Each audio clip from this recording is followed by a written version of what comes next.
దేశంలో జరుగుతున్న వివిధ రాజకీయ సామాజిక పరిణామాల మీద సాధికారికంగా మాట్లాడగల అతి కొద్ది మంది మేధావుల్లో లోక్సత్తా వ్యవస్థాపకులు డాక్టర్ జయప్రకాష్ నారాయణ ఒకరు. కేంద్రంలో ప్రధాని నరేంద్ర మోదీ సంకీర్ణ ప్రభుత్వాన్ని ఎంత సమర్థంగా నడపగలరు? ఆంధ్రప్రదేశ్లో కూటమి ప్రభుత్వం ముందున్న సవాళ్లేమిటి? ఐఏఎస్ ఐపీఎస్ అధికారుల ప్రమాణాలు ఇటీవల కాలంలో ఇంతగా ఎందుకు దిగజారిని? మాజీ ప్రధాని మన్మోహన్ సింగ్, తాజా ప్రధాని నరేంద్ర మోదీల మధ్య వ్యవహార శైలిలో ఉన్న తేడాలేమిటి?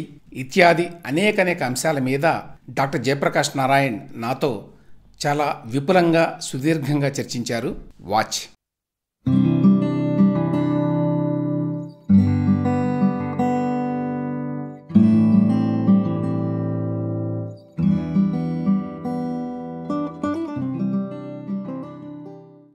గత 6 నెలల్లో జరిగిన ఎన్నికల గురించి మాట్లాడదామండి. తెలంగాణతో సహా తెలంగాణలో, తర్వాత ఆంధ్రప్రదేశ్లో 2 రాష్ట్రాల్లో ప్రభుత్వాలు మారినాయి. జాతీయ స్థాయిలో బీజేపీకి 3వ సారి సింపుల్ మెజారిటీ కూడా రాలా. దానికి అర్థం ఏంటంటే 3 చోట్ల కూడా జాతీయ స్థాయిలో కావచ్చు, ఇక్కడ రాష్ట్ర స్థాయిలో కావచ్చు, ప్రజలు ఉన్నటువంటి పార్టీలని తిరస్కరించారు. కొన్నింటి ఎక్కువగా తిరస్కరించారు, కొన్నింటిని తక్కువగా తిరస్కరించారు. కానీ ఓవరాల్గా సో మూడింట్లో ఏమన్నా అండర్లయింగ్ థ్రెడ్ ఏమన్నా కామన్గా ఏదైనా ఉందా? ఖచ్చితంగా చాలా మంచి ప్రశ్న ఇది. మనం ఏంటంటే ఈ పార్టీ ఆ పార్టీ అని కాకుండా ప్రజల్లో అసంతృప్తి పెరుగుతున్నది, ఇంపేషెన్స్. ప్రజల కళ్ళకి ఉదాహరణకు జాతీయ స్థాయిలో గత 10-15 ఏళ్ళుగా మౌలిక సదుపాయాల కల్పన కానీ, ఆర్థిక అభివృద్ధి కానీ, చాలా సౌకర్యాలు పెరగడం కానీ కనిపిస్తుంది. కానీ నా సంగతి ఏంటి, నా బతుకు బాగుపడటం లేదే అన్న భావన, ఇంక్లూజివ్ గ్రోత్ లేదు. ప్రజలకు గ్రోత్ కావాలండి. అందుకనే మోదీ ప్రభుత్వాన్ని మీరు అన్నారు 3వ సారి తిరస్కరించారు, నేను ఒప్పుకోను. గత 40 ఏళ్లలో గత 2 సార్లు తప్ప 84 తర్వాత మెజారిటీ ప్రభుత్వం వచ్చింది ఒక మోదీ గారికి 2 సార్లు, ఇంకెవరికి రాలా. 89లో రాలా, 91లో రాలా, 96లో రాలా, 98లో రాలా, 99లో రాలా, 2004లో రాలా, 2009లో రాలా. అక్కడ ఎవ్వరికి లేని సీట్లు మోదీ గారికి వచ్చినాయి. ఇప్పుడు దీన్ని అపజయంగా ఎందుకు అనుకుంటున్నారంటే మోదీ గారే అనవసరంగా 400 అని చెప్పిన ఎక్కువ ప్రచారం చేసేసరికి విజయం నోట్లోంచి అపజయాన్ని లాక్కున్నట్టయింది. సింపుల్ మెజారిటీ రాలేదు. మెజారిటీ 40 ఏళ్ళ నుంచి ఎవరికి రాలేదు కదా, ఒక మోదీ గారికి తప్ప. ఇంత సంక్లిష్టమైన సమాఖ్య వ్యవస్థలో, ఫెడరల్ వ్యవస్థలో ఇన్ని పార్టీలు ఉన్నాయి, ఒక్కొక్క రాష్ట్రంలో ఒక్కొక్క తీరు నడుస్తున్నది. ఈ నేపథ్యంలో మెజారిటీ 40 ఏళ్ళు అర్థమైంది కదా మనకి. 84లో కూడా ఎట్లా వచ్చింది? ఇందిరాగాంధీ మరణానంతరం ఆవిడని హత్య చేశారు కాబట్టి దారుణంగా ఆ ఉద్వేగ భావాలు వచ్చినా ఆనాడు కూడా బహుశా వచ్చిండేది కాదు 84లో కూడా. కాబట్టి అసలు గత 40 ఏళ్ళుగా మెజారిటీ రానప్పుడు ఇవాళ ప్రత్యేకంగా మెజారిటీ రాలేదని ప్రభుత్వాన్ని ఎలా మీరు తగ్గి చేస్తారు? 2004, 2009లో ఏ మెజారిటీ ఉంది కనుక? 2004లో 145 సీట్లు, ఏ మెజారిటీ ఉంది కనుక? గత ఎన్నికలతో పోలిస్తే 2019 ఎన్నికలతో అది 3వ సారి ఎప్పుడైనా తగ్గుతుంది ఎవరికైనా సరే.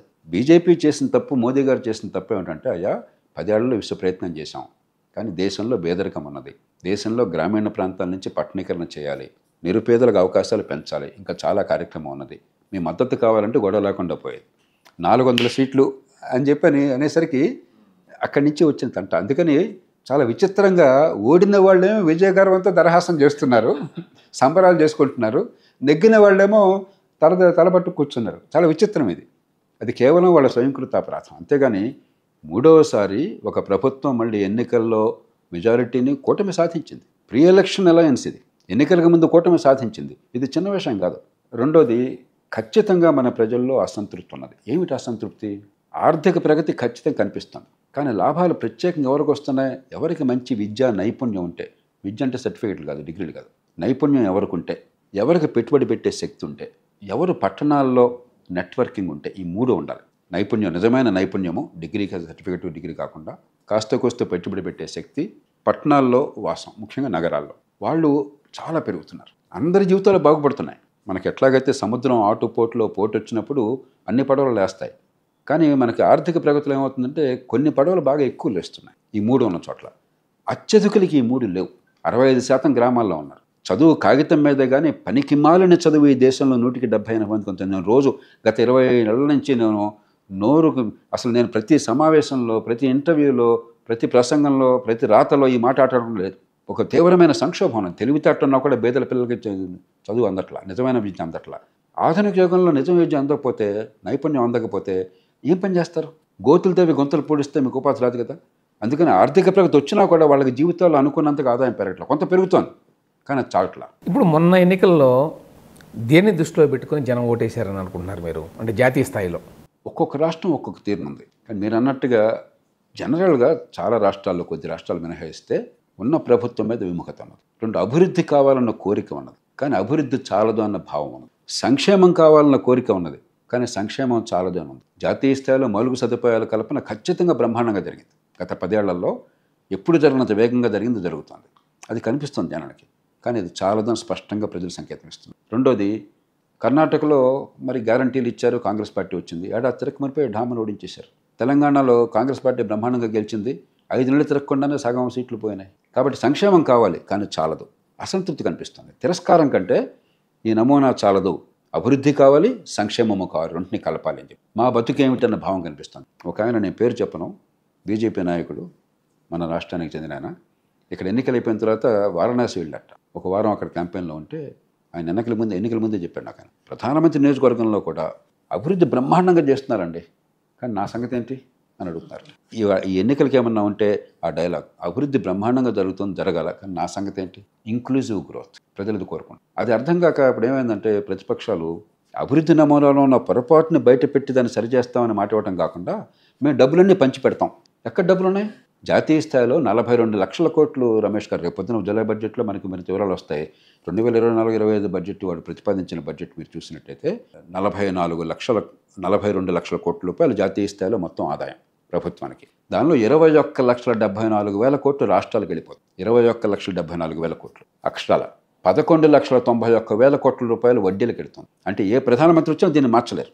7,68,000 కోట్ల రూపాయలు జీతభత్యాలు పెడతాం. ఈ 3 కలిపితే డబ్బుని అయిపోయినాయి. ఇంకా నేను ఎరువుల సబ్సిడీ గురించి మాట్లాడలేదు, ఆహార సబ్సిడీ గురించి మాట్లాడలేదు, ఆయుష్మాన్ భారత్ గురించి మాట్లాడలేదు, మరి రైతులకు ఇచ్చేటువంటి పిఎం కిసాన్ మాట్లాడలేదు. మిగతా ఇవేం లేదనుకున్నా కూడా ఇంకా డబ్బులు లేవు మీకు. అలాంటిది అసలు ఆర్థికాభివృద్ధి ఎట్లా చేస్తామో, పేదలకు అవకాశం ఎట్లా పెంచుతామని దృష్టి పెట్టకుండా అన్ని పంపకాల మీదే మీరు ఆధారపడినట్టయితే, ఇప్పుడు ఎలాగైతే తెలంగాణలో కాంగ్రెస్ పార్టీ చేస్తోందో, ఇప్పుడు ఎట్లాగైతే ఆంధ్రప్రదేశ్లో జగన్మోహన్ రెడ్డి గారి ప్రభుత్వం చేసిందో అంత పంపిణీ చేసాను, అయిపోయింది, ఇంకా పరిపాలన ఇంకేం అక్కర్లేదని చెప్పని. ఇది చాలా ప్రమాదకరమైన ధోరణి. పరిష్కారం సామాన్యులకి సంపాదించే శక్తి పెంచడం, ఇంక్లూజివ్ గ్రోత్ నాపటం కాదు. ఇది ఒక ఆర్గ్యుమెంట్ ఉందండి. జగన్మోహన్ రెడ్డి గారు ఈ విధంగా డీబీటీ అని చెప్పి ఎప్పుడు మాట్లాడుతూ బట్టల నొక్కుడు అనేది ఆయన గవర్నెన్స్ అంటే మొత్తం పరిపాలన అంతా దానికి కుదించారు. అయితే చాలామంది మేధావులు, వ్యాఖ్యాతలు ఇట్లాంటి వాళ్ళు దీన్ని ఏదో సంక్షేమం అని చెప్పి మీరు ఎగతాళి చేస్తున్నారు. ఇది పేద ప్రజల చేతుల్లోకి వెళ్తుంది డబ్బు, ఈ డబ్బు మళ్ళీ మార్కెట్లోకి వస్తుంది, దాని తద్వారా ఆర్థికాభివృద్ధి కూడా జరుగుతుంది, కాబట్టి ప్రత్యేకంగా ఏదో ఆర్థికాభివృద్ధి చేయాల్సిన పని లేదు, ఈ విధంగా డీబీటీ అనే పేరుతోటి సంక్షేమ పథకాలు అందిస్తే చాలు. పొరపాటు వాదన ఇంకోట్లేదు, సదుద్దేశమైన కావచ్చు, కానీ 2 మౌలిక విషయాలు గుర్తుంది. సంక్షేమం వద్దని ఎవరు అంటలా. డబ్బున్న దేశాల్లో కూడా సంక్షేమం ఇవ్వాల్సి వస్తుంది. ఓటరు ఎప్పుడు కూడా తాత్కాలికంగా నాకు ఇవాళ ఏమిటి అని చూస్తాడు. సంక్షేమం అంటే ఏంటి? వ్యక్తిగతమైన తాత్కాలికమైన లబ్ధి. అభివృద్ధి ఏంటంటే సామూహికమైన దీర్ఘకాల అభివృద్ధి. కాబట్టి వ్యక్తిగత తాత్కాలిక, సామూహిక దీర్ఘకాల, ఈ 2 సమన్వయం చేయాలని చెప్పి అంటున్నా, కానీ సంక్షేమం వద్దని ఎవరు అంటలా. సంక్షేమంతో ఆపేసి ఇంకేం అక్కర్లేదు, ఇంకేమన్నా కోరితే వాళ్ళంతా పెత్తందారులు, వర్గ పోరాటం చెప్తున్నారు. అది ప్రమాదం. జాతీయ స్థాయిలో ఆ వాదన వస్తుంది, రాష్ట్రాల్లో ఈ వాదన వస్తుంది కొన్ని చోట్ల. రెండోది, అసలు మానవ సమాజం ప్రభుత్వాన్ని ఎందుకు ఏర్పాటు చేసుకున్నారు? ప్రభుత్వాన్ని దేవుడు ఇచ్చాడా? ఈ రాజుల్ని దేవుడు పంపించాడా? వీళ్ళందరినీ దేవుడు పంపించాడా? కాదే, మనం కృత్రిమంగా ఏర్పాటు చేసుకున్నాం. ఎందుకని? ఒక మానవ సమాజం మామూలు జంతువుల స్థాయి దాటి ఒక సమాజ నిర్మాణం జరిగినప్పుడు, పెద్ద ఎత్తున మనం కొన్ని వేల మంది, లక్షల మంది, కోట్ల మంది కలిసి బతుకుతున్నప్పుడు సొంత పనులు అంతా మనం జీవితంలో చూసుకుంటాం. ఏ ఇంట్లో ఉంటాం, మనకు వచ్చే ఏం పని చేస్తాం, ఏ ఉత్పత్తి చేస్తాం, ఎవరికి అమ్ముతాం, ఎంతకు అమ్ముతాం, మరి డబ్బు ఎలా ఖర్చు పెడతాం, ఎలాంటి వ్యాపారం చేస్తాం, ఎలాంటి చదువుకుంటాం, ఎవరిని పెళ్లి చేసుకుంటాం, ఎవరిని ప్రేమిస్తాం, ఇవన్నీ మన సొంత విషయాలు. ఎంతమంది పిల్లల్ని కంటాం, ఏ స్కూల్కి పంపిస్తాం, ఇవన్నీ మన సొంత విషయాలు. బట్ అడిగేది అది. కానీ మనకి 100-15-20 అంశాలు అవి సొంతంగా చేసుకోలేము. అది జరగకపోతే బతుకు నరకం. రోడ్డు ఎట్లా ఉంది, రవాణా సౌకర్యం ఎట్లా ఉంది, ట్రాఫిక్ సరిగ్గా మెయింటైన్ అవుతుందా, వర్షం వస్తే వరదలు రాకుండా ఉందా, మంచినీళ్ళు మురుగుళ్ళు కలుస్తాం. మంచినీళ్ళు డబ్బులు ఇవ్వచ్చు మనం, కానీ మంచినీళ్ళు మనం సొంతంగా తెచ్చుకోలేం.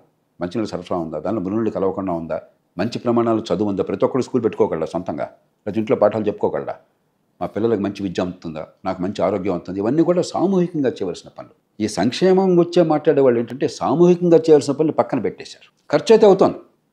ఉదాహరణకు ఆంధ్రప్రదేశ్లో మరి గత ముఖ్యమంత్రి గారే చెప్పుకున్నారు, 2,70,000 కోట్ల రూపాయలు ఖర్చు పెట్టాం, 5 ఏళ్లలో పంపిణీ చేశామని. అదే సమయంలో దాదాపు 12 లక్షల కోట్ల రూపాయలు ప్రజాధనాన్ని ఖర్చు పెట్టారు. మిగతా 10 లక్షల కోట్లు ఏమైందో దేవుడికి ఎరుక. ఆ డబ్బు వల్ల ప్రజలకు ఏం ప్రయోజనం జరిగిందో మాట్లాడట్లా. అందుకోసం ప్రభుత్వాన్ని పెట్టింది. 2,70,000 కోట్ల పంపిణీకి అయితే ఇంత పనులు ఎందుకు కట్టాలి జనం? ఇంత యంత్రాంగం ఎందుకు, ఇంతమంది ఉద్యోగాలు ఎందుకు? మరి ఉద్యోగాల నుంచి మాకు సేవలు ఏమందినట్టు? విద్య అందకపోతే మీరు ఏం చేస్తున్నారు? మీరు టీచర్లు పెడితే విద్య వచ్చినట్ట, లేకపోతే స్కూల్ బిల్డింగ్ కడితే విద్య వచ్చినట్ట, డాక్టర్లు పెడితే ఆరోగ్యం వచ్చినట్ట? మౌలిక సదుపాయాలు ఎక్కడున్నాయి? అందరూ ఇది అంత అధ్వానంగా ఉన్నాయి. ఇప్పుడు ఆంధ్రప్రదేశ్లో చాలామంది మాట్లాడుతుంటారు, ఇది కూడా విద్యారంగంలో వైద్య రంగంలో పెను మార్పులు తీసుకొచ్చాడు జగన్మోహన్ రెడ్డి గారు గత ప్రభుత్వంలో అని. ఆ నాడు నేడు పథకంతో ఏదో రంగులు వేశారు. అయితే మళ్ళీ ఇంకొక ఆర్గ్యుమెంట్ చాలామంది చెప్పేది ఏమిటంటే, మీరు అన్నట్టు అసలు మౌలికమైన మార్పులు ఏమీ లేవు, అసలు పాఠాలు చెప్పడానికి టీచర్లు లేరు, గోడలకు రంగులు వేసినా కూడా ఒకటి. రెండవది, విద్యార్థుల సంఖ్య, ఎన్రోల్ అయ్యే వాళ్ళ సంఖ్య యాక్చువల్గా తగ్గింది గతంలో కంటే అని. ఈ నాడు నేడు పేరుతోటే కాకుండా అమ్మ ఒడి అని ఒక కార్యక్రమం పెట్టి డబ్బు ఇవ్వడం కూడా స్టార్ట్ చేశారు. దాన్ని ఎట్లా చూస్తారు మీరు? అమ్మ ఒడి అనేది అది చాలా గొప్ప సంస్కరణ అని చాలామంది భావిస్తూ ఉంటారు. ఇప్పుడు సగటున 17-18 మంది పిల్లలకు ఒక అధ్యాపకుడు ఉన్నారు ఆంధ్రప్రదేశ్ కానీ తెలంగాణ కానీ. డబ్బులు తలసరి దాదాపు 90,000 రూపాయలు ఆంధ్రప్రదేశ్లో ఖర్చు అవుతుంది పాఠశాల. బహుశా ఇప్పుడు ₹1,00,000 దగ్గరికి వచ్చేస్తుంది. ఎందుకంటే మీరు అన్నట్టుగా విద్యార్థుల సంఖ్య తగ్గుతుంది, అమ్మ ఒడి అదే పనిగా ఖర్చు పెరుగుతుంది. మనం చూడవలసింది బిల్డింగ్ ఎంత బాగా కట్టారు, ఎంతమంది టీచర్లు పెట్టారు కాదు. మనకు పిల్లి నల్లదా తెల్లదా నాకు అనవసరం. పిల్లి కావాల్సింది ఎలుకల్ని పట్టడం. విద్య వల్ల నాకు కావాల్సింది మేధస్సు పిల్లలకి ఏమాత్రం వేసింది. 2 విషయాలు మీరు చూడండి. ఎందుకని నిరుపేద కుటుంబాలు సైతం, రిక్షా కార్మికులు, లేకపోతే ఆటో నడిపేవాళ్ళు, తోపుడు బళ్ళతో కూరగాయలు అమ్ముకునేవాళ్ళు, తట్టలతో మోసి పనిచేసేవాళ్ళు కూడా శక్తికి మించి ఖర్చు పెట్టి ప్రైవేట్ స్కూళ్ళకి పంపిస్తున్నారు. అక్కడ చదువు రావట్లా, కానీ అక్కడేమైనా వస్తుందని ఆశతో 15,000, 20,000, 30,000, 40,000 ఖర్చు పెట్టి ప్రైవేట్ స్కూల్కి పంపిస్తారు. విద్య అంత అద్భుతంగా ఉంటే ఎందుకు పంపిస్తున్నారు బేదలు? వాళ్ళకి పిచ్చెక్కా? 2 అసర్ సర్వే అని చెప్పని ఒక సర్వే ఉన్నది, ప్రామాణికమైనటువంటి సర్వే. జాతీయ స్థాయిలో 2004లో 2005లో మొట్టమొదటి సర్వే ఫలితాలని ఆనాటి ప్రణాళిక సంఘం ఉపాధ్యక్షుడు మాంటెక్ సింగాలువాలి నేను మేమిద్దరం ఢిల్లీలో విడుదల చేశాం. అప్పటి నుంచి 19 ఏళ్ళుగా ప్రతి సంవత్సరం జరుపుతున్నారు సర్వే. ప్రతి సంవత్సరం జరిగే సర్వేల్లో కనీసం పిల్లలు 8వ తరగతిలో తీసివేతలు చేయగలరా, భాగారం చేయగలరా, చిన్న పేరా చదవగలరా అని చూస్తుంటే ప్రతి సంవత్సరం ఎంత నిరాశ కలుగుతుందో మీరు ఊహించలేదు. ప్రతి రాష్ట్రానికి ఉన్నాయి, ఆంధ్రప్రదేశ్ కూడా. దేశమంతా అట్లానే ఉంది. ఆంధ్రప్రదేశ్ ఒక్కటి అలా ఉందని నేను చెప్పట్లా, అది అబద్ధం అవుతుంది. కానీ ప్రతి సంవత్సరం చాలా నిరాశజనకంగా ఉన్నాయి. 3 ప్రభుత్వమే చేసే నేషనల్ అచీవ్మెంట్ సర్వే ఉన్నది. అసలు సర్వే పోనేవ్వండి, ప్రైవేట్ వాళ్ళు చేశారు, స్వచ్ఛంద సంస్థలు అలాగే అనుకోవచ్చు. ప్రభుత్వమే చేస్తుంది. మళ్ళీ మీరు చూస్తే 96% పాస్ అయ్యారు ఒక క్లాస్లో. అదే క్లాస్లో ప్రభుత్వం ఆ స్థాయిలో ఏ నైపుణ్యం ఉండాలని లెక్కేస్తే 25% ఉన్నాయి. మిగతా 71% ఏం చేస్తున్నారు? మీరే చేస్తున్నారా survey, national achievement survey? Maths copying, లేకపోతే రోట్ లర్నింగ్, బట్టి పట్టడం, కాపీ కొట్టడం. మధ్యలో ఏమిటి? పాపం ప్రజల్లో ఉన్న అమాయకత్వాన్ని ఆసరాగా చేసుకుని ఇంగ్లీష్ మీడియం. ఇప్పుడు మన ఇద్దరం మాట్లాడుతున్నాము, ఇప్పుడు చాలా మేధావులు మనతో మాట్లాడాలనుకుందాం. నోబెల్ ప్రైజ్ ఇచ్చిన వాళ్ళు, ప్రపంచం మొత్తం అర్థం చేసుకున్న వాళ్ళు అద్భుతంగా అనర్గళంగా మాట్లాడారు. చైనీస్ భాషలో మాట్లాడాడు.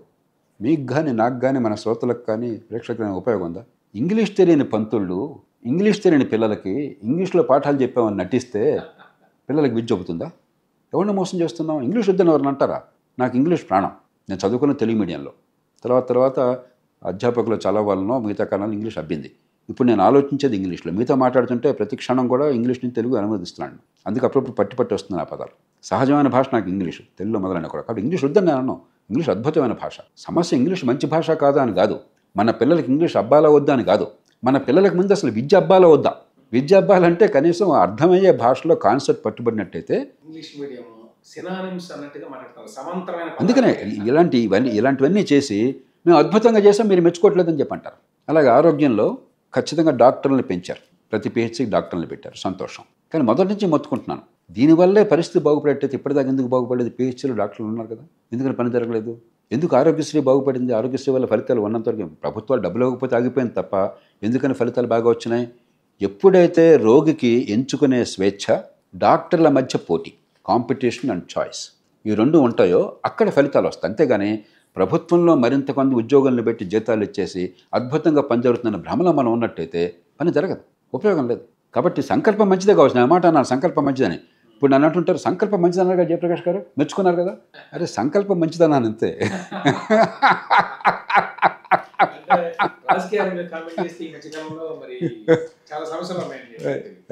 అంచేత ఇప్పుడు మనకి పార్టీలు కులాలు పక్కన పెట్టి ప్రతి విషయాన్ని కూడా మనం వాస్తవాల ఆధారంగా, తర్కం ఆధారంతో చూడాలి. అమ్మఒడి అన్నారు, అమ్మఒడి డబ్బులే కనుక అసలు ఒక్కొక్క బిడ్డకి 1,000-2,000 రూపాయలు అవుట్కమ్స్ ఇంప్రూవ్మెంట్. విద్యార్థికి మేధస్సు ఏ మేరకు వికసిస్తున్నానికి పద్ధతులు ఉన్నాయి ఆధునిక టెక్నాలజీలో.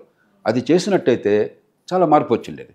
అట్లాగే ఒక కాంపిటీషన్ పెట్టినట్టయితే ప్రభుత్వ స్కూళ్ళు ప్రైవేట్ స్కూళ్ళ మధ్య ఫీ రీయింబర్స్మెంట్ కింద ఇచ్చినట్టయితే ఒక స్థాయికి లోపల ఫీ ఉన్నప్పుడు ఆ స్కూళ్ళు కనుక ప్రమాణాలు కనుక ఉన్నట్టయితే చేశారనుకోండి, ఒక ఆరోగ్యకరమైన పోటీ ఉండేది. అలా కాకుండా మనం ఏం చేస్తున్నాం, అదే పనిగా విద్యార్థుల సంఖ్య తగ్గుతూ ఉంటే టీచర్ల సంఖ్య పెరుగుతూ ఉన్నది, జీతాలు పెరుగుతున్నాయి, ఖర్చు పెరుగుతూ ఉంది, పిల్లల ప్రతిభ వికసించడం లేదు, ప్రైవేట్ స్కూళ్ళల్లో ఖర్చు పెరుగుతుంది మళ్ళీ తల్లిదండ్రులకి, మొత్తం మీద విద్య అగాధంలో గడిపోతుంది, నైపుణ్యం లేకుండా పోయి మనం మోసం చేసుకుంటాం. మళ్ళీ చెప్తున్నా, ఆంధ్రప్రదేశ్ ఒక్కటే ఇది వర్తించదు, కానీ ఆంధ్రప్రదేశ్లో మేము బ్రహ్మాండంగా చేసాం అని నమ్ముతున్నారు కాబట్టి వాస్తవాలు కొంచెం కఠినంగా చెప్పాల్సి వస్తుంది అంతే.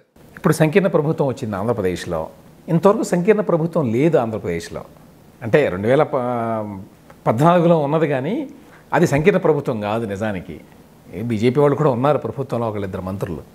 ఇప్పుడు నిజమైన సంకీర్ణ ప్రభుత్వం అనుకోవచ్చు, ఎందుకంటే ప్రీ పోల్ అలయన్స్ తర్వాత ప్రభుత్వంలో చేరడం అన్నీ అయినాయి కాబట్టి. ఈ ప్రయోగం సక్రమంగా సరిగ్గా జరుగుతుందా? నాకు పెద్ద సందేహం లేదు. కొంచెం పార్టీలు కనుక సంయమనంతో వ్యవహరించినట్టయితే, ఉదాహరణకి పరిపాలన పట్ల దృక్పథం అవగాహన ఉంటే ఇబ్బంది లేదు. అలా కాకుండా చప్పట్ల కోసం హడావిడిగా ఇంపల్సివ్గా నిర్ణయాలు తీసుకుంటే ప్రమాదం. కాబట్టి అనుభవం ఉన్నవాళ్ళు ఉన్నారు. ముఖ్యమంత్రి చంద్రబాబు నాయుడు గారికి అపారమైన అనుభవం, దేశంలోనే బహుశా తలపడిన రాజకీయవేత్త ఆయన. పాలనలో ఉన్న కష్ట నష్టాలు, ఆర్థిక పరిస్థితులు అన్నది తెలుసు ఆయనకి. అలాగే మన పవన్ కళ్యాణ్ గారు మంచి మనసుతో వచ్చిన మనిషి, అధికారుల అలస్తో వచ్చిన మనిషి కాదు, రాష్ట్రం బాగుపడాలని చెప్పని. మరి భారతీయ జనతా పార్టీ జాతీయ స్థాయిలో కూడా బాధ్యత ఉంది కాబట్టి సహజంగా బాధ్యత మెరిగే ప్రయత్నం చేస్తారు. అంచేత అది తెచ్చిపెట్టుకుంటే తప్ప కష్టాలు ఉండాల్సిన అవసరం లేదు. కష్టాలు ఉండేది పరిపాలనలో, ఎందుకంటే ఆర్థికంగా సంక్షోభంలో ఉంటుంది, అప్పుల భారం పెరిగిపోయింది, చెల్లించిన బిల్లులే 1,00,000 కోట్లు దాటినట్టుగా కొంత మరి వాళ్ళు వైట్ పేపర్ ఏదైనా తీసుకురావాలి విషయాలు ఏంటని చెప్పన్నది. అంచేత మరి అదనంగా చాలా హామీలు అదనంగా ఇచ్చి పెట్టారు, ఎందుకంటే మరి ఓట్లు రావు అని చెప్పిన భయంతో మరి కొన్ని అమలు చేశారు. ఇప్పటికే పెన్షన్ల వగేరా నేను ఇప్పుడు లెక్క చూస్తుంటే దాదాపు 10,000 కోట్ల రూపాయలు ఈ పెన్షన్లకి ఒక్క జీవోతోనే 9,900 10,000 కోట్లు అదనం ఖర్చు అవుతుంది. ఇప్పటిదాకా ఇచ్చినటువంటి జీవోలు డబ్బు లేని పరిస్థితులు. వచ్చే 2 ఏళ్ల పాటు మీరు పెండింగ్ బిల్స్ పే చేయడానికే డబ్బులు చాలు. కాబట్టి ఆర్థికంగా కొంచెం ఇబ్బందులు ఉంటాయి. మరి అయినా సామర్థ్యంతో ఇప్పటికైనా సరే మిగతా హామీలన్నీ కూడా రీస్ట్రక్చర్ చేసి, ఊరికే డబ్బులు పంజారం చేయడం కాకుండా ఫలితం వచ్చేట్టుగా కనుక రీస్ట్రక్చర్ చేసినట్టయితే మరి పోలవరం ప్రాజెక్టు కానీ, పెట్టుబడులు కానీ, మౌలిక సదుపాయాలు కానీ వాటి మీద దృష్టి సారించినట్టయితే ఖచ్చితంగా ఒక 2 ఏళ్ల పాటు పెట్టిన ఆర్థిక పరిస్థితి కొంచెం ఒక ఘాటున పడడానికి రాష్ట్రం అభివృద్ధి పథం వెళ్ళే అవకాశం ఉంది.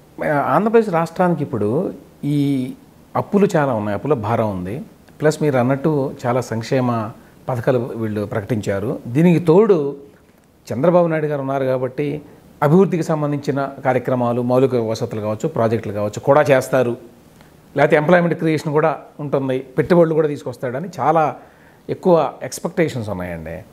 అసలు ఏ రకంగానైనా light at the end of the tunnel ఉందా ఇది ఆర్థిక పరంగా చూసినప్పుడు?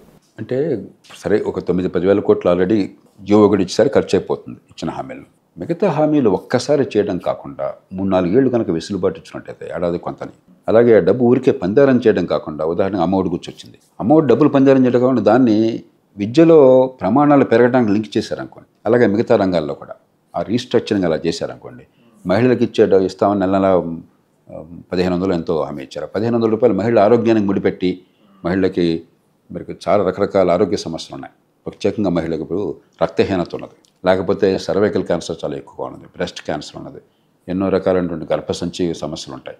ఇవన్నీ పట్టించుకున్న ఆదులు లేడు పేదలకి. వీటన్నిటికీ లింక్ చేసి మనం ఆ డబ్బు ఖర్చు పెట్టాం, ఇలాగ జాగ్రత్తగా రీస్ట్రక్చరింగ్ చేసాం అనుకోండి, డబ్బు ఖర్చు పెట్టినా కూడా అప్పుడేమవుతుందంటే, ఒకటేమో ఫలితాలు వస్తాయి, డబ్బు ఖర్చే కాకుండా ఖర్చు వల్ల అభివృద్ధి, నిజమైన అభివృద్ధి జరుగుతుంది. రెండోది 7-8% ఆర్థిక అభివృద్ధి ఉన్నప్పుడు ద్రవ్యోల్బణం, ధరల పెరుగుదల, ఇన్ఫ్లేషన్ సహజంగా 4-5% కనీసం ఉంటుంది కదా, 13-14% మీకు ప్రతి సంవత్సరం ఆదాయాలు పెరుగుతుంది. మరీ చండాలంగా చేస్తే తప్ప. మీరు వెసులుబాటు కొంచెం ఉంటుకుంటే 3-4 ఏళ్ళు ఏమవుతుంది, ఇప్పుడు 100 రూపాయలలో రేపు 150 రూపాయలు అవుతుంది 3 ఏళ్లలో. కాబట్టి ఈవేళ భారంగా ఉంది, 150 కింద కొంచెం భారం తగ్గుతుంది. ఆ రకంగా రీస్ట్రక్చరింగ్ చేసుకున్నట్టయితే ఖచ్చితంగా చంద్రబాబు నాయుడు గారి మీద అందరికీ విశ్వాసం ఏమిటి, అభివృద్ధి మీద దృష్టి సారిస్తారు, మౌలిక సదుపాయాలు, పెట్టుబడులు. ఎందుకంటే ఆయనకు హైదరాబాద్ నగరం కానీ, గతంలో ఆంధ్రప్రదేశ్ కానీ, విభజన తర్వాత ఆంధ్రప్రదేశ్ 2014-19 దాకా కానీ ఖచ్చితంగా అప్పని చేశారు. 2014-19 మధ్య ముఖ్యంగా ఆర్థికంగా భారం ఉన్నప్పుడు, హైదరాబాద్ నగరం కోల్పోయే సంక్షోభంలో ఉన్నా కూడా ఏ మౌలిక సదుపాయాల విషయంలో కూడా కొరత కనిపించలేదు. మీరు చూశారు లేదు, నేను అబ్బురిపోయాను, నిజంగా చెప్తున్నాను. అలాగే పోలవరం ప్రాజెక్టుకి సకాలంలో ఢిల్లీ నుంచి నిధులు రాపోయినా కూడా పైన ఆగల, ఖర్చు పెట్టేసి తర్వాత రీయింబర్స్మెంట్ కోసం అడిగారు. కియా మోటార్స్ లాంటివి నిజంగా ఆంధ్రప్రదేశ్కి తమిళనాడులాగా ఆటోమొబైల్ కంపెనీ వస్తాయని ఎవరు ఊహించాల. ఎక్కడ వెనకబడ్డ అనంతపురికి తీసుకొచ్చారు. కాబట్టి ఆయన సంకల్పం విషయంలో, ఆయన సామర్థ్యం విషయంలో, ఈ విషయంలో ఎవరికీ సందేహం లేదు. కానీ ఈ రీస్ట్రక్చరింగ్ చేయకుండా డబ్బులన్నీ పూర్తిగా పైసామే పరమాత్మ. అల్టిమేట్గా ప్రభుత్వం దగ్గర కనీసం మీ దగ్గర 10 కోట్లు ఉంటే 100 కోట్ల పని చేయొచ్చు. మీ దగ్గర అంతా నిండుకున్నట్టయితే మీరు ఏ పని చేయలేరు. కాబట్టి ఆర్థికంగా సంక్షోభంలో దిక్కుండా కొద్దిగా రీస్ట్రక్చరింగ్ ఒకటి కావాలి ఈ పథకాలవి. రెండవది మీకు కొంచెం ఫేజింగ్ కావాలి, సీక్వెన్సింగ్. ఈ రెండు చేస్తే మిగతా అంతా చంద్రబాబు నాయుడు గారి జట్ట ఎలా చేయాలని చెప్పన్నది అది చేస్తే ఖచ్చితంగా. ఎందుకంటే మనం గత 5 ఏళ్ళు మరీ అధ్వానంగా చేశారు. అసలు అభివృద్ధి అనేది లేకుండా పెట్టుబడి వస్తే వాడిని తరిమి కొట్టే పరిస్థితిలో, వాడిని అవమానించే పరిస్థితులు చేశారు. కాబట్టి దానికంటే కూర్చోబెట్టడం పెద్ద కష్టం కాదు. కానీ అది కాదు మనం కోరుకోవాల్సింది. పోలవరం ఉంది, మొదటి దశ పూర్తి కావచ్చింది. నేను స్వయంగా చూశాను, బ్రహ్మాండంగా నడుస్తున్నది. 5 ఏళ్ళు మొదటి దశ పూర్తి కాలం నాకు అర్థం కాదు. రెండో దశ కొంచెం టైం పట్టచ్చు, 3 ఏళ్ళు పట్టచ్చు. మొదటి దశ ఎందుకు కాలేదు ఇప్పటిదాకా? దానికి సమాధానం లేదు అసలు. నేర సమానమైన నిర్లక్ష్యం. ఇప్పుడు అలాంటి వాటికి ఎలాగో ఢిల్లీ నుంచి నిధులు అందుతాయి, అది మన హక్కు. అది మన ప్రత్యేకంగా వాళ్ళే రైతులు కూడా ఇవ్వక్కర్లేదు. కాబట్టి ఖచ్చితంగా ఆ పొరపాటు సవరించి ఏర్పాటు జరుగుతుంది. తేలిక కాదు, ఇది కష్టం. ప్రభుత్వానికి ప్రజల సహకారం ఉండాలి, మనం కూడా అర్థం చేసుకోవాలి. సరైన పద్ధతులు వెళుతున్నంతకాలం ప్రభుత్వం కూడా కాస్తంత ముందు చూపుతూ వ్యవహరించాలి. చేసినట్టయితే దీని నుంచి బయటపడుతున్న మార్గం ఉంది. చేతులు ఎత్తేలేం కదా. అధ్వానంగా ఉంది, నాశనం అయిపోయింది, వదిలేస్తామని కాదు కదా. దాని నుంచి బయటపడాలని కదా ప్రజలు తీర్పు కోరింది. ఆంధ్రప్రదేశ్లో ఈవెన్ తెలంగాణలో కూడా చూస్తున్నామండి. ప్రభుత్వాలు మారిన తర్వాత జరుగుతున్న ఒక డెవలప్మెంట్ ఏంటంటే ఐఏఎస్ ఐపీఎస్ అధికారుల వ్యవహారం, ఉన్నతోద్యోగులు వ్యవహరించిన తీరు. గతంలో కూడా ఎంతో కొంత అధికారంలో ఉన్న వాళ్ళకి లేకపోతే పెద్ద పెద్ద నాయకులకి తలొగ్గి పనిచేసిన మాట వాస్తవం. గతంలో ఏమీ లేదని కూడా చెప్పలేము. కానీ ఎందుకన్నా గత 5-6 ఏళ్ళుగా అసలు కంప్లీట్గా అధికార పార్టీకి పూర్తిగా బానిసలుగా మారిపోయి పనిచేశారని, అందుకోసం నియమాలు నిబంధనలు అన్నిటిని తొంగలో తొక్కారని, పెద్ద పెద్ద వాళ్ళు ఏదో చిన్న చిన్న ఆఫీసర్లు కూడా కాదు, చీఫ్ సెక్రటరీ, డీజీపీ, సాధారణంగా ఎంత సీనియర్లు అయితే అంతగా లొంగిపోతారు. కుర్ర వయసులోనే కొంతమంది అన్న కలిసి గట్టిగా నిలబడతారు.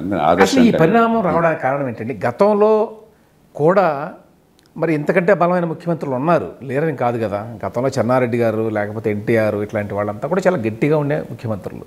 అప్పుడు లేనటువంటి ఆ మనస్తత్వం ఇప్పుడు ఎందుకు వచ్చింది అధికారుల్లో? 2 ఉన్నాయి. ఒకటి, ఆనాటి నాయకత్వంలో కొన్ని పద్ధతులు, కొంతైనా చట్టబద్ధ పాలన, ప్రజాహితం పట్ల కాంక్ష, అవి క్రమక్రమంగా పోయి అధికారం అంటే రాజ్యం వీరభోజ్యం, నువ్వు నోరు మూసుకొని నాకు అనవసరం, నేను ఇక్కడ కూర్చొని నేను మహారాజు, నేను చక్రవర్తిని అన్న ధోరణి అప్పుడు అంతగా లేదు. అది క్రమక్రమంగా అందులో ఏంటంటే 30-40 కోట్లు ఖర్చు పెట్టాక ఒక ఎమ్మెల్యే ఈ మధ్యలో రూల్సు, ప్రజలు, రాజ్యాంగం ఏందో బడి మాట్లాడుతున్నావు అలా వచ్చేసింది. పూర్తిగా ఒక సామ్రాజ్య ధోరణి వచ్చేసింది. అధికారుల్లో ఉన్న కొద్దికేనేమో క్వాలిటీ పెరుగుతుంది. మీరు గమనించండి, వాళ్ళు విద్యార్హతలు కానీ నైపుణ్యం కానీ గతం కంటే పెరుగుతున్నాయి. ఎందుకంటే మోస్ట్లీ టెక్నాలజీ, ఐఐటి బ్యాక్గ్రౌండు, డాక్టర్లు, మిగతా వాళ్ళు చాలా ప్రతిభావంతులు వస్తున్నారు, దానిలో అనుమానం లేదు, పోటీ ఉండటం చేత. కానీ వాళ్ళ పోలికలు గతంలో ఆ పోలికలు అంత దారుణంగా ఉండేవి కాదు. ఇప్పుడు ఏమవుతుంది, గతంలో అంతా ప్రభుత్వమే, అసలు మిగతా ప్రైవేట్ రంగం నాశనం చేశాం. ఇప్పుడు ప్రైవేట్ రంగం పెరుగుతుంది, మన అదృష్టం కొద్దీ పోటీ రంగం పెరుగుతుంది. దాంతో ఏంటంటే నా తోటివాడు, నాతో పాటు చదువుకున్నవాడు అక్కడ ఇవాళ ₹1 కోటి సంపాదిస్తున్నాడు, హాయిగా బతుకుతున్నాడు గౌరవంగా. నేను రోజు వీడి తల వంచి నమస్కరించాల్సి వస్తుంది. నా జీతం ఎంత చూసినా కూడా పూర్వం కంటే బాగా పెరిగినాయి జీతాలు, ఎంత పెరిగినా కూడా నాకు 2 లక్షలు వస్తుంది. ఈ పోలికలు వచ్చేసినాయి. అదే సమయంలో ఈ నాయకత్వంలో ఇన్స్పిరేషన్ లేకుండా, ఇదిగో ఫలానా పని చేద్దాం, గొప్ప పని చేస్తున్నాం ఉత్సాహం కల్పించకుండా ఉన్నప్పుడు, తెలివితేటలు ఉన్నప్పుడు, తెలివితేటలు మంచి మార్గానికి వెళ్ళకపోతే చెడు మార్గాన్ని చాలా తేలిగ్గా వెళ్ళిపోవడం సాధ్యం. అంచేత రాజును మించిన రాజభక్తి అందరిలో లేదు, కానీ చాలా ఎక్కువ మందిలో ఉంటున్నారు. కొందరు ఇప్పటికి కూడా నిజాయితీతో, సమర్థంగా, ధైర్యంగా పనిచేస్తున్నారు, అవసరమైతే మూల్యం చెల్లిస్తున్నారు. కానీ వాళ్ళ సంఖ్య తగ్గుతుంది, వాళ్ళ గౌరవం తగ్గుతుంది. పూర్వం కూడా మీరు అన్నట్టుగా ఈ సమస్య ఉంది, కాబట్టి ఇప్పుడు బాగా పెరిగిపోయింది. కానీ 1967లో డిఎంకే అధికారంలోకి వచ్చినప్పుడు తమిళనాడులో అన్నాదురై గారు రాజాజీ దగ్గరికి వచ్చారు, కొత్త ముఖ్యమంత్రి, డిఎంకే నాయకుడు. రాజాజీ గొప్ప నేత, దార్శనికుడు, చాలా దూరదృష్టి మనిషి, చాలా విచక్షణ. బహుశా స్వతంత్ర పోరాటంలో ఉన్న వాళ్ళు అంత దూరదృష్టి, అంత ఆలోచన ఉన్న మనిషి ఇంకొకటి లేడు. అలాంటి వాడే దేశాన్ని నాయకుడైతే దేశ పరిస్థితి ఇంకో రకంగా ఉండేది. మన కర్మ కొద్దీ ఈ లైసెన్స్ పర్మిట్ రాజ్యాన్ని తీసుకొచ్చారు, ఆయన అయితే తీసుకొని ఇచ్చేవాడు కాదు. ఆయన చెప్పాట, ఆయన అడిగారట, ఏమండి చాలామంది కాంగ్రెస్ ఇప్పుడుదా కాంగ్రెస్ అధికారంలో ఉంది దేశంలో, రాష్ట్రంలోనూ, వీళ్ళంతా కాంగ్రెస్కి ఏం కావాలంటే చేసి పెట్టారు, వాళ్ళని ఏం చేయాలని అడిగట. వాళ్ళని గురించి పట్టించుకోకపోయా నువ్వు, వాళ్ళు నీ మాట కూడా వింటారు. వాళ్ళు కాంగ్రెస్ అని కూడా కాదు, వాడు రాజు ఎవరంటే వాడు కాలు పట్టుకుంటారు. ఆనాడు కాంగ్రెస్ తప్పు చేస్తే ఎదిరించిన వాళ్ళు ఉన్నారు చూసారా, వాళ్ళని గౌరవంగా చూసుకో. వాళ్ళు నువ్వు తప్పు చేస్తే వాళ్ళు నీకు కూడా తప్పని ఎదిరిస్తారు. వాళ్ళు సమాజానికి పనికి వచ్చేవాళ్ళు అని చెప్పాట. అప్పటికిప్పటికి అది ముఖ్యం. మనం మర్చిపోయి మన కాళ్ళు పట్టుకున్నవాడు మంచివాడు అనుకుంటున్నాం. మనం ఎందరో నాయకులు కాళ్ళు పట్టుకున్నవాడు కాళ్ళు లాగేస్తాడని తెలియక అపరిమితమైన భక్తిని చూపెట్టిన వాడు, పాదాక్రాంతుడైన వాడు చాలా ఆప్తులు అనుకుంటున్నారు. కొంచెం గట్టిగా నిలబడ్డవాడు మాట అంటలేదు అనుకుంటున్నారు. గట్టిగా నిలబడ్డవాడు ప్రజల కోసం పనిచేస్తున్నాడు, ధర్మం కోసం పనిచేస్తాడన్న విషయం మర్చిపోతుంది.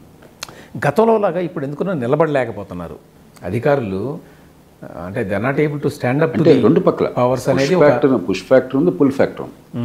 పుష్ ఫ్యాక్టర్ ఏంటంటే నాయకత్వం గతంతో పోలిస్తే ఆ ఉదార స్వభావం, ప్రజా సంక్షేమం కోసం నా మాట కాదన్నా కూడా ఆ మాట విందామన్న తత్వం తగ్గిపోతుంది, అసహనం పెరుగుతుంది. ఎందుకంటే స్టేక్స్ పెరుగుతున్నాయి రాజకీయం. ఆంధ్రప్రదేశ్లో నాకు వస్తున్న సమాచారం ప్రకారం 10,000 కోట్ల నుంచి 15,000 కోట్ల రూపాయలు ఖర్చు పెట్టారని చెప్పిన ఎలక్షన్లో. కొందరు తక్కువ చెప్తున్నారు సార్, 20,000 కోట్లు అంటున్నారు. అసలు బెట్టింగ్కే 20,000 కోట్లు ఖర్చు అని చెప్తున్నారు. ఎవరు గెలుస్తారు ఎవరు ఓడతారని ఎలక్షన్ అయిన తర్వాత ఈ పందాల్లోనే 20,000 కోట్లు ఖర్చు అయింది అంటున్నారు. నాకు అసలు అర్థం కావట్లేదు. అంతా కూడా ఆ ఉన్మాదానికి నా దగ్గర ఏం ఎక్స్ప్లెనేషన్ లేదు, నాకు అర్థం కావట్లేదు. ఆ స్థాయిలో మీకు ఉన్నప్పుడు ఏంటంటే స్టేక్స్ పెరిగిపోయినాయి, ఇక ధర్మం ఉండదు. అది పుష్ ఫ్యాక్టర్. పుల్ ఫ్యాక్టర్ ఏమిటి? పెరుగుతున్న ఆర్థిక వ్యవస్థలో నిజమైన ప్రతిభ ఉందని నాకు అనుకున్నాం. నిజమైన ప్రతిభ నైపుణ్యం ఉంటే వాళ్ళకి ఎదుగుతున్నారు బాగా. ఖచ్చితంగా ఐఏఎస్కి వచ్చిన వాళ్ళు చాలా ప్రతిభ లేకపోతే, ఆ నైపుణ్యం లేకపోతే ఇక్కడ రారు. వాళ్ళ తోటి వాళ్ళేమో ఆర్థికంగా బాగా పెరిగిపోతున్నారు. మరి వీటికేమో పక్కన వృత్తిలో సంతోషం లేదు, మంచి పని చేస్తున్నానన్న తృప్తి లేదు, ఆర్థికంగా వాడు ఎదిగిపోతున్నాడు. కాబట్టి సొమ్ము పోయే సరి పట్టే, కనీసం ఆదాయం రాకపోయినా కూడా గౌరవం ఉంటే, మంచి పని చేస్తున్నాను తృప్తి ఉంటే అది వేరే విషయం. అది లేనప్పుడు అక్కడ డబ్బు సంపాదన అడుగున్న నాకు సంపాదన లేనప్పుడు తేలిగ్గా దొంగ సంపాదన చేసుకోవచ్చు కదా, అక్రమ సంపాదన కూడా మార్గాలు ఉన్నాయి కదా. బహుశా ఈ రెండు కారణాలు ఉంటాయి. ఈవేళ మళ్ళీ దాన్ని సంస్కరించాలి. కాస్త మంచి నాయకత్వాన్ని తీసుకొచ్చి సివిల్ సర్వీసెస్లో మంచి వాళ్ళని పెంచి, అసమర్థుల్ని అవినీతి పరుల్ని పక్కన పెట్టి, శాశ్వతంగా కూడా అవసరమైన వాళ్ళని పంపించేసి రాజ్యాంగంలోని అధికారాలను ఉపయోగించుకుని మళ్ళీ ఘాటుని పెట్టకపోయినట్టయితే, సంయమనాన్ని పాటించకపోతే. ఎన్టీ రామారావు గారు 94లో పెద్ద మెజారిటీతో ఇలాగే వచ్చారు. ఆయన ఒక నిర్ణయం తీసుకున్నారు, నేను మెజారిటీతో వచ్చాను కాబట్టి అందరినీ తీసేయక్కర్లేదు, సమర్థులు మంచివాళ్ళు నిజాయితీ పరులు ఎవరిని తీసేయొద్దు, కలెక్టర్ని కానీ అధికారులు కానీ శాసించారు. మీరు చూడండి ఒకసారి, ఏ కలెక్టర్ని బదిలీ చేయాలి, అసమర్థులు అవినీతి పరులకు ముద్రపడిన వాళ్ళ విషయం తప్ప ఎవరిని టచ్ చేయాలి. అంత పెద్ద ప్రభుత్వం మార్పు చూడండి, అందరిని మారుస్తారు, మామూలు ఎవరిని మార్చాలి. మీరు ఆ పార్టీ దగ్గర పనిచేశారు ఆ ప్రభుత్వంలో అని చెప్పని మంచి వాళ్ళని కోల్పోయి వాళ్ళని వదిలేసి, మీ దగ్గర పనిచేశారని వాళ్ళు వదిలేసి, చివరికి అనాథ అయిపోతుంది రాష్ట్రం అంతా. పనికొచ్చే వాళ్ళంతా పోతారు, పనికి మాలిన వాళ్ళంతా మీ దగ్గర చేరతారు, మీ పంచం చేరతారు. కాబట్టి ఆ సమయంలో ప్రభుత్వాలు పాటించాలి. ఈ కులం ఏంటి, వర్గం ఏంటి. అందుకనే ఈ మధ్య కొందరు కులాలు ప్రస్తావన చేస్తుంటే నేను తీవ్రంగా గర్హిస్తున్నాను. అధికారులకి ఇంకోటికి కులాలు ఆపాదించుకోకండి. మంచివాళ్ళు మంచివాళ్ళు, చెడ్డవాడు చెడ్డవాడు, ఆ రకంగా చూడండి తప్ప ఈ కులం వాడు ఆ కులం వాడు చాలా చాలా తప్పిది. మనం మోసం చేసుకుంటాం. తెలంగాణ గురించి కొంచెం మాట్లాడుకుందామండి. తెలంగాణలో టీఆర్ఎస్ తర్వాత బీఆర్ఎస్ ప్రభుత్వం పరిపాలన పట్ల అంత వ్యతిరేకత ఉందని ఎవరు భావించాల. గవర్నమెంట్ పోయేంత వ్యతిరేకత ఉన్నది అని. హైదరాబాద్ వరకు బాగానే పరిపాలించారనేది చాలామంది భావన. తెలంగాణలో గ్రామీణ ప్రాంతాలు ఎట్లా ఉందనేది అవగాహన లేదనుకోండి ఎక్కువ మందికి. మొన్నటి ఎన్నికల్లో అసలు ఒక్క సీటు కూడా రాని పరిస్థితి వాళ్ళ బీఆర్ఎస్కి వచ్చింది. దానికి కారణం ఏంటి? దానికి ఐడియాలజికల్ బేస్ లేకపోవడం చేత, ఓన్లీ ఆ కాలంలో ఆ ప్రాంతీయ వాదన బేస్ చేసుకొని వచ్చిన పార్టీ అది. ఆ కారణం చేత దాని యొక్క పాత్ర ఏమైనా ఉందా ఇందులో? ఇవాళ దాని యొక్క రెలవెన్స్ తగ్గిపోవడానికి అసెంబ్లీ ఎన్నికని లోక్సభ ఎన్నికని వేరువేరుగా చూడాలి. అసెంబ్లీ ఎన్నికలప్పుడు ఖచ్చితంగా మీరు అన్నట్టుగా నేను బహిరంగ చెప్పానేమాట, బీఆర్ఎస్లో అన్ని పార్టీల్లాగా డబ్బు ఖర్చు ఉంది, అవినీతి ఉన్నది, ఆశ్రిత పక్షపాతం ఉన్నది, కుటుంబ పాలన ఉంది, ఎన్ని వాస్తవాలే. కానీ ఖచ్చితంగా సంక్షేమాన్ని అభివృద్ధిని మిళితం చేశారు. అలాగే ఉమ్మడి ఆంధ్రప్రదేశ్ విభజనప్పుడు కొన్న సందేహాలు భయాల్ని పటాపంచలు చేశారు. ఈ ప్రాంతం ఎక్కడి నుంచి వచ్చారు ఈ గొడవలు లేకుండా అందరూ ఒకటి సమానంగా చూస్తారన్న నమ్మకాన్ని కలిగించారు. శాంతి భద్రతల్లో కానీ ఆర్థిక వ్యవస్థలో కానీ. హైదరాబాద్ నగరాన్ని గతంలో చంద్రబాబు నాయుడు గారు మొదలెట్టిన దాన్ని రాజశేఖర రెడ్డి గారు కొనసాగించారు, కాంగ్రెస్ ప్రభుత్వాలు కొనసాగించిన దాన్ని మరింతగా పెంచి ఏర్పాటు చేయాలి. ఆ 3 విషయాల్లో వారికి డెఫినెట్గా మంచి మార్కులు ఇవ్వాలి. అందుకనే హైదరాబాదు చుట్టుపక్కల అన్ని సీట్లలో కాంగ్రెస్ ఒక్కటి కూడా నగల. చూడండి ఎంత షార్ప్గా వచ్చిందో. ఇంక్లూజివ్ గ్రోత్ ఉన్న చోటేమో కాంగ్రెస్కి ఆదరణ లభించాల, ఇంక్లూజివ్ గ్రోత్ లేని చోట గ్రామీణ ప్రాంతాల్లో ఆదరణ లభించింది. ఇందాక మనం అనుకున్నాం లోక్సభ ఎన్నికల్లో, అదే ఆంధ్రప్రదేశ్ తెలంగాణ కూడా కనిపించింది అసెంబ్లీలో. ఆనాడు ఏమైందంటే నాకు అర్థమైనంత వరకు ఉప ఎన్నికలు జరుగుతున్నప్పుడు మునుగోడు కానీ లేకపోతే హుజూరాబాద్ కానీ వివిధ కారణాల వల్ల కొంచెం బీజేపీ నెంబర్ 1 నెంబర్ 2 పార్టీగా, కాంగ్రెస్ 3వ పార్టీ అయిపోయింది. 1-2 పార్టీలు అన్నాడు బీఆర్ఎస్ బీజేపీ అనుకున్నాను. ఎలక్షన్లు దగ్గర పడేసరికి బీజేపీ మరి జాతీయ నాయకత్వం వాళ్ళ వ్యూహాల్లో ఆలోచన మరి తెలియదు, నాకు తెలియని జరిగింది తెలియదు. ఏ కారణమైనా బీజేపీ వెనకబడిపోయిందన్న ప్రభావం చాలా ప్రస్తుతం బీజేపీలోనే కనిపించింది. మన ఎన్నికల వ్యవస్థలో 3వ పార్టీకి స్థానం లేదు, 2 పార్టీలకే స్థానం ఉంది. కాబట్టి పోటీ ప్రధానంగా బీఆర్ఎస్కి కాంగ్రెస్కి మధ్య జరిగింది. ఆ ఓటు అంతా కూడా హైదరాబాద్లో బీఆర్ఎస్కి, రాష్ట్రంలో మిగతా అన్ని ప్రాంతాల్లో కూడా కాంగ్రెస్కి పట్టింది, కాంగ్రెస్ నెక్కింది. లోక్సభ ఎన్నిక వచ్చేసరికి బీఆర్ఎస్ ఓడిపోయింది సరే,